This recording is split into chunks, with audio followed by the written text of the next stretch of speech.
Hey everyone, welcome to Blocks and Brains. We just spoke to Chase Balliette from KOR Blockchain. That was already our second interview with him. And since we last spoke on our podcast, they've made amazing progress and it was super fun to have him on here again. He also agreed to give away one of their 1 terahash NFTs, which is valued at about $670 right now. And all you have to do to enter the giveaway is follow the link in the description below and get as many entries as possible. So without further ado, let's jump straight in. Enjoy. All right. Today we're talking to Chase. Welcome to the show again. So we spoke to you a few weeks ago, and super excited to have you back with us again. KOR is one of the projects that allows people to essentially participate in mining, specifically Kadena Mining, without actually having to operate the whole infrastructure. So what KOR is doing, they are setting up the whole mining rigs, they are maintaining them, they're making sure that everything is running smoothly. And all the proceeds, or the vast majority of proceeds, is actually going back to the holders of the NFTs. So in a way, it is really breaking down the upfront cost and also abstracting away the operational cost that is typically associated with crypto mining. So again, very welcome to the show. Thanks for being back with us, Chase. Yeah, thanks for having me again, guys. I appreciate it. So we've talked a little bit before, and so we're super excited about getting into some of the updates that you were hinting at. But before we do so, could you maybe in your own words describe what you're doing and extend on what I've just explained? So give us a little bit about the ins and outs of the project. Yes, sir. So like he said, Chase Balliette here with KOR Blockchain. I'm the founder of KOR. And a little bit about how KOR Blockchain works. So I got this miner right here to help me explain exactly what we're doing and the logic behind it. So this is a gold shell KD5 right here, and this has 18 terahash of strength. Okay, so your payouts are proportional to the amount of terahash you have. So for somebody, this ASIC is very hard to set up physically, and there can also be a economic cost barrier to that. So I believe in the bull market, these are around $50,000. So what KOR did is we wanted to make mining easy. Okay, so we took this 18 terahash KD5 and we separated it into 18 1 terahash NFTs.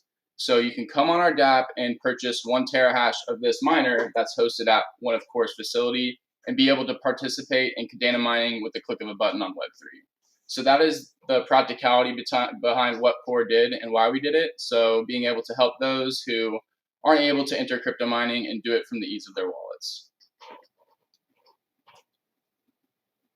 Nice. Yeah. So I mean, I said it in the introduction already, but what I like in particular is that you're essentially breaking down this massive investment, right, which is often an argument against proof of work, right, because miners are getting so ridiculously expensive depending on the market cycle, and you guys are essentially breaking this down into smaller proportions and basically separating the investment side of it from the operational side in addition to that. So really cool to see. And there are a few other projects like this. So it used to be a thing on Ethereum. They've obviously just merged and migrated to proof of stake. But there is also in Kadena, there are a few other projects that are doing similar things. Really like what you guys are doing there.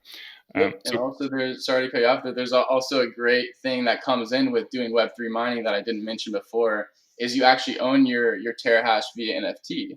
So a lot of people don't take into account the actual equity of the hash rate itself. So what I mean by that is if this certain amount of hash rate is making X amount of dollars, that hash rate has equity itself. So you own your NFT and you can sell it on a marketplace. So for obviously ETH, OpenSea, we're on Kadena here. So we're going to be implemented on Minted here pretty soon. So I'm excited to talk about that. But yeah, you actually own your hash rate. With the traditional cloud mining models, not to point any fingers, but something like, HashProg or something like that, you don't own your NFT. You're just giving the money, and then once your contract is up, it's up. Well, at any point in time you decide that you want to stop mining, say you've hit your ROI after a year or two, you can go ahead and that hash rate will be worth more. If Kadena's up, obviously, if the price of Kadena has gone up, that NFT and hash rate will be worth more than what you bought it for. So you can sell that back. You mine for free pretty much, plus profit on the NFT that you sold. So that's a really cool thing about doing Web3 mining is ownership of your NFT. So just wanted to mention that before we carried on. Yeah, Yeah, totally. And so maybe you can also explain a little bit on what maybe you can explain a little bit about what you so what you did recently. So I know that you guys have you are now working with a larger facility, so you're setting up a larger operation there.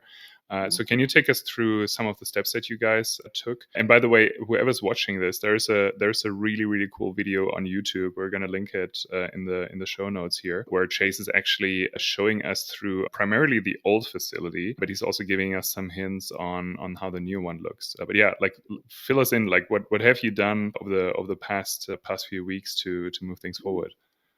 Yeah, so the past few weeks have been mostly with developmental on the smart contract side of things because we really wanted to push our 915 launch. So we wanted to push our 915 launch because we wanted people to mine as soon as possible because obviously time is money in the market.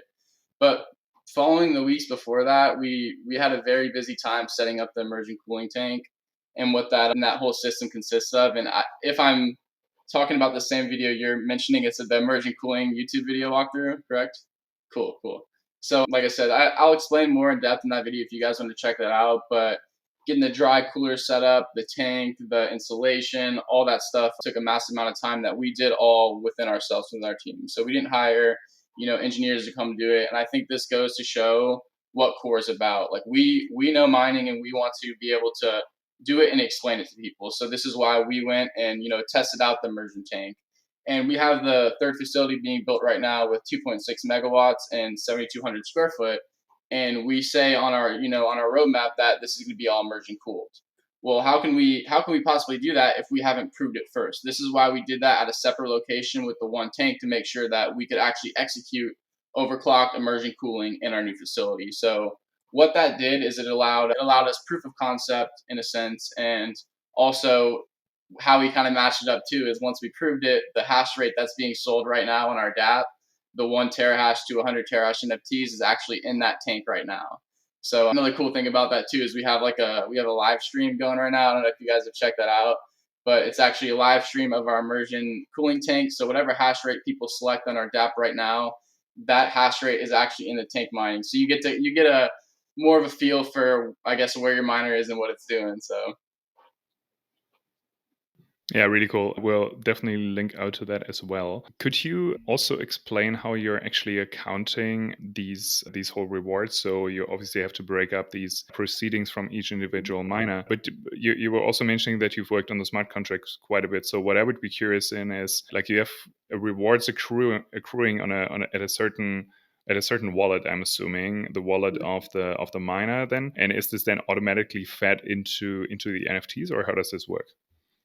yeah, so we basically very basic. We set all the miners that are for sale. So we have a total of I think it's 570 terahash mined to one wallet, and then basically to know how much per terahash makes, you have to know how much that total terahash and the total coins. So you can take a total of say there's 10,000 Kadena that was mined. You can divide that by 579 terahash to get the value of 1 terahash. Okay, and then our smart contracts are connected to that wallet, that mining wallet, and that's the way it can pull the funds from that mining wallet. Okay, so then somebody has a 1 terahash NFT in their wallet over here, and our smart contracts know how much terahash or how much KDA 1 terahash made, so it knows what to send the wallet, and it has obviously the wallet ID of what was minted or where it's at, wherever it was sold. And then before it's sent over, we can charge our fee out of that. We can say that, okay, if our fee is 25% of the total coins mined, to send them 75% and then send the other 25% to our other wallet. So very practical, very easy to understand. But yeah, basically we just made the smart contracts do the math themselves. Nice stuff. So and this actually leads into another subject we wanted to address, but maybe we do this later. So about this whole NFT discussion right now. So can you also maybe this is a bit more high level, but can you also speak about the difference if you were to do everything you're doing right now in a cold environment? So I think right now you're in Texas, correct? Or Florida, Florida? Florida, Texas, same thing. Same. Yeah, equally warm. So is this a major difference? Is this the reason why you have to do immersion cooling, or is there like would it be a dramatic difference if you were in Alaska? 100%, man. So the biggest thing with the immersion cooling is being able to not use the energy that you use for the HVAC cooling system. So at our old spot before we immersion cooled, we had 3 mini splits running full bore. And with this, we only have 1 mini split running at like 75 degrees. So obviously the ambient heat itself, so you have to have ventilation in these mining facilities during the air cooled. So if you have ventilation, what is that ambient temperature going to be? In Florida, you best believe that it's about to be 85 to 90 degrees. So with the immersion cooling tank, it's basically focusing all that heat into one system that the dry cooler can work. And that dry cooler, very minimal amount of amps used. I believe the dry cooler and pump itself, our 3-phase pump, take close to like 9 to 10 amps, which is nothing. So not only are you helping efficiency with obviously your own costs, but you are helping your carbon footprint by 40% on each system. So that is a logic behind that. And if we were in Alaska, then during the cold times, I mean, open the door up, no AC, you can just filter all that cold air in and run air cooled specifically. So here in Florida, immersion cooling, no doubt, is the most efficient way to go. And then you start to talk about other benefits like the overclocking and then the lifespan of the miner. I think that is the biggest impact of immersion cooling is you can get more of a lifespan of your miner because you're not getting all that dust. You have bugs that get in there on the hash boards, and you get a lot of physical particles rubbing on the chips which do the hashing. So with immersion cooling, completely clean system, and you get most out of your miner. Is there any data that you can share with us on how long that will extend your lifespan or the miner's lifespan? So the average lifespan for an ASIC miner, air cooled, 3 to 5 years, and that's if you have a good setup. We've had ASICs with under a year. PSUs go out, hash boards go out, and it's just a maintenance problem. So immersion cooling, we just got immersion cooling, so this isn't speaking off of my personal data, but just any data you find out there, you see an average of 2 to 3 extra years lifespan, which if you have a machine that's making you money, what sense would it be if it died? You want it to extend the life as far as possible. So that's a reason why we win it, because we know that we're going to be Kadena mining for however long Kadena mining is, because obviously our bullish view on Kadena. So why wouldn't we try to make all this money that we're putting towards all this equipment? And equipment can be expensive, as you can tell with this KD5. Why would we not try to prolong the life? Yeah, it's more of a down cost up front, but you end up hitting your ROI. Okay, and if that miner has a limited lifespan, how does that affect the NFT holder? So does that mean that the NFT is only valid for a couple of years, or? Correct. Yeah. So our NFTs are for 4 years. So if you Google right now, what is the lifespan of an ASIC miner? It'll tell you 3 to 5 years. So at KOR, we wanted to compromise. We didn't want to make any extra money. We didn't want to lose any extra money. We said, okay, if the average lifespan truly is 4 years, let's give that the contract. So if we can set our price point to be hit your ROI in a year to 3 years per se, and we know for certain that's at current same market price and same difficulty. So going forward with that, that's pretty much it on that. So. Okay, just from a practical point of view, I imagine that to be quite a challenge to manage within the community. How do users or community members go about after these 4 years? Do they have to mint a new NFT if they want to stay in the community, or how does that work? Cool. So that's one of the cool things about our first supply is we haven't determined, since it is 4 years down the road, we haven't determined if we want to use the OG badge for it or your actual previous NFT. But one of the utilities we've stated in our Discord is future hash rate discounts. So with that single NFT, we want to always add art in, so you kind of have a full collection if you want to always have your hash rate and collect all the different arts. But we have thought about the possibility of renewing that NFT, because we'll have the hash rate at KOR. So it's going to be cheaper no matter what you do. If it's going to be renewal or you get a new NFT, it'll be cheaper if you've already purchased an NFT from us. We just don't know if we want to put that on the same NFT or if we want to do a different one yet. So we are leaning towards the renewal, but that can obviously change. It's going to be 4 years, so we'll see. Yeah, amazing stuff. And also, like, the entire mining NFT thing is probably like the easiest to calculate the utility of an NFT, right? Because you can Correct. easily calculate how long it takes to actually get a positive ROI. And then you mentioned you can also like sell the NFT after you don't want to use it anymore. Correct. And you mentioned your OG badge. So since we've last spoke, have there been any changes to what benefits come with the OG badge? So nothing has changed, but we did keep some things under the rug. So first of all, for those who don't understand the OG badge grants you 1% of all future NFTs minted from KOR.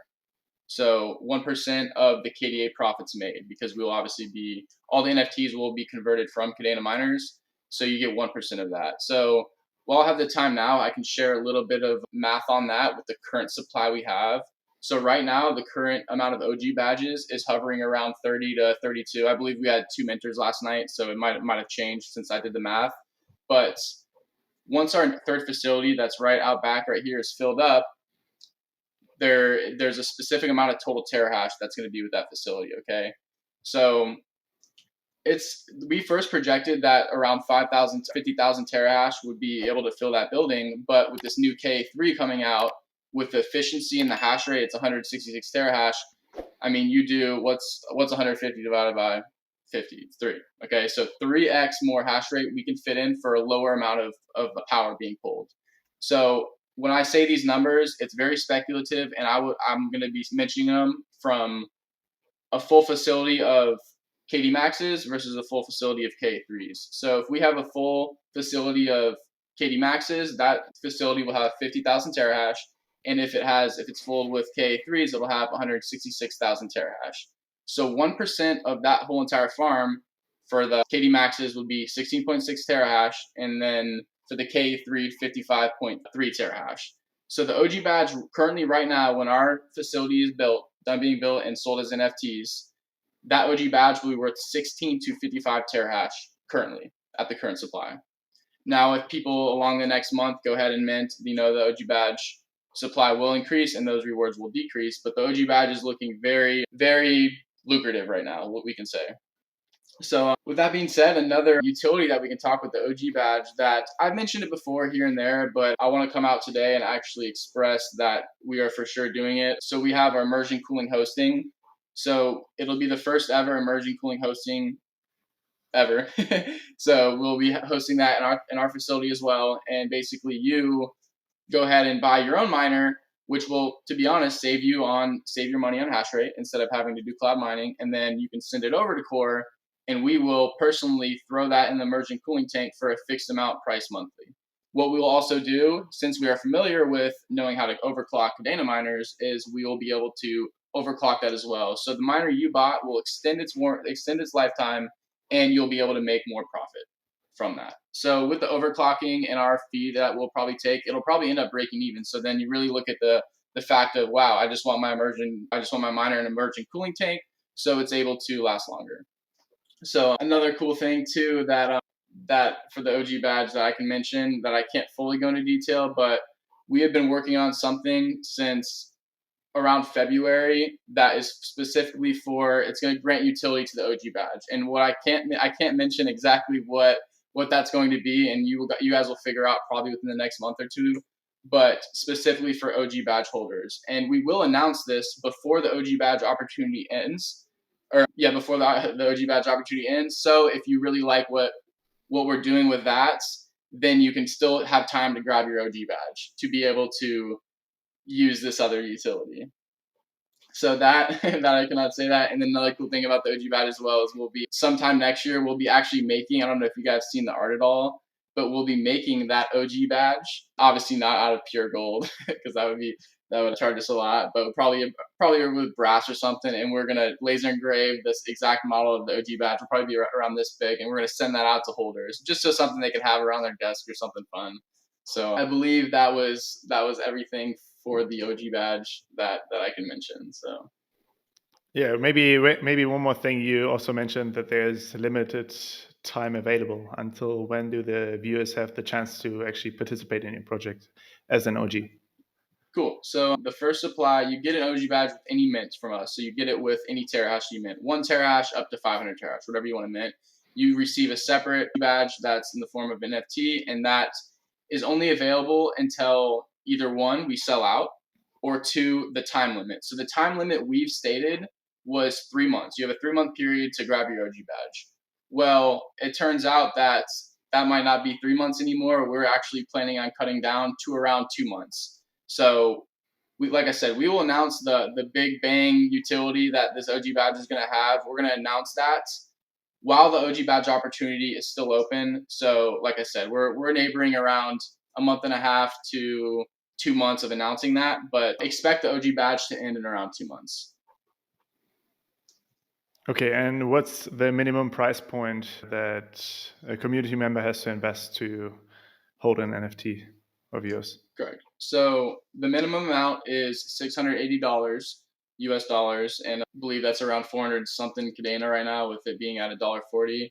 But what that grants you is, your 1 terahash mining NFT you get to mine, and then also you get your OG badge as well, like I said. So it's 2 NFTs in one, and it might be a little bit more expensive than some of the other terahash projects that are going right now, but what you get with that OG badge is going to be tremendous. So, and I'm glad that you mentioned that too about the hash rate NFTs. And I wanted to mention this today is actually today we sent our first payout.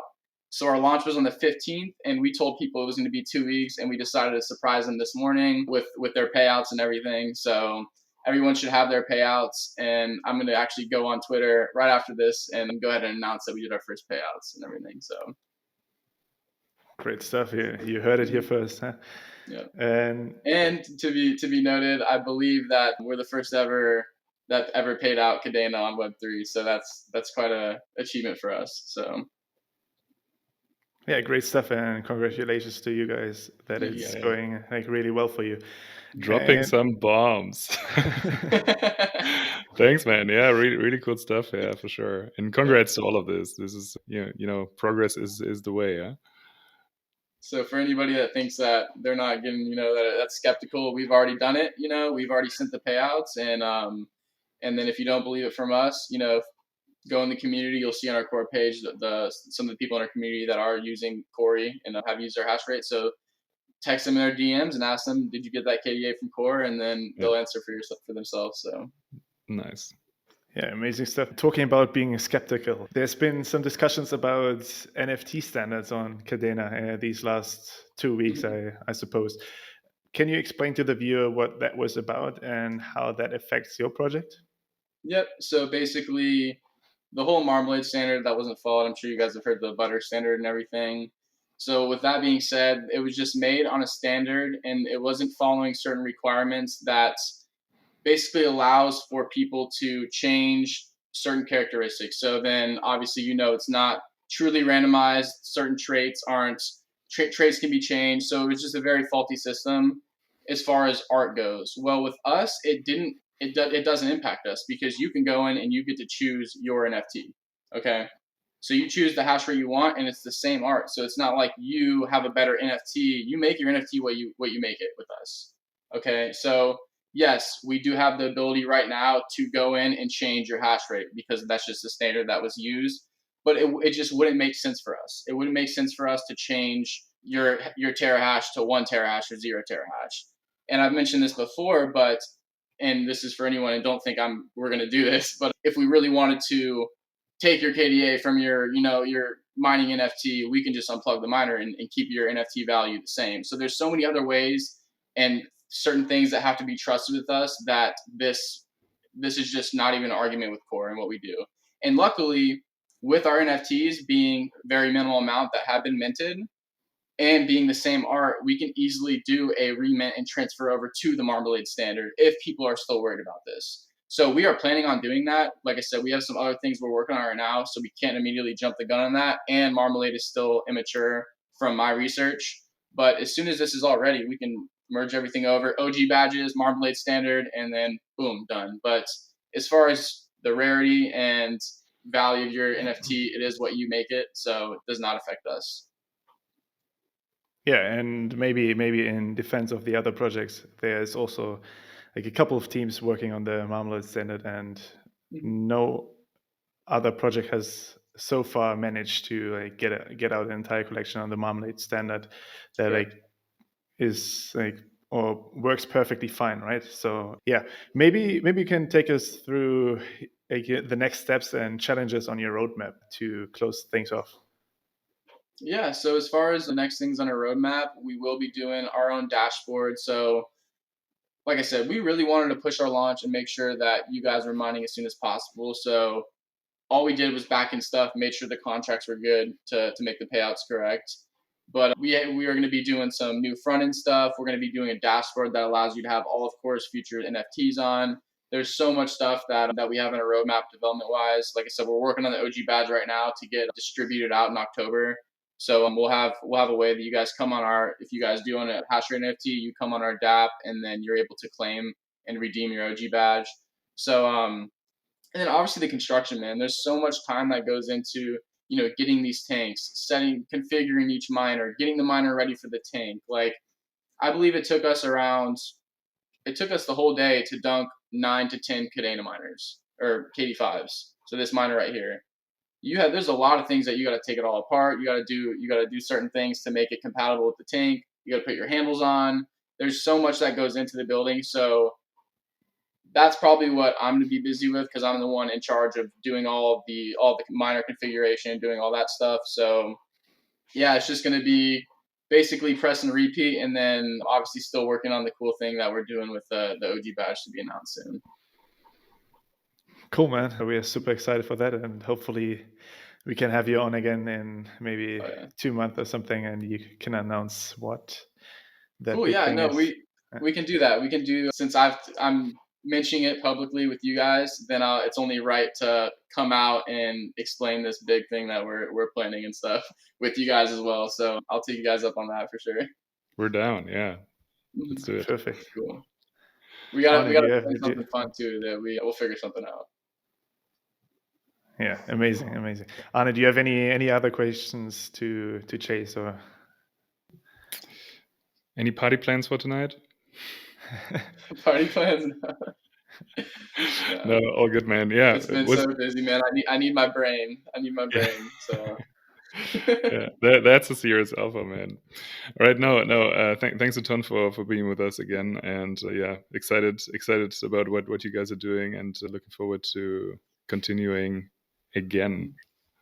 Yeah, no, thank you guys so much. I'm really excited about what you guys are doing too as well with Blocks and Brains. I'm seeing you guys are gaining some traffic as well. So yeah, keep pumping out the content, and there's nowhere to go but up. So go up or go home. Yeah, that's the plan. Yeah, thanks for being here, man. Yeah.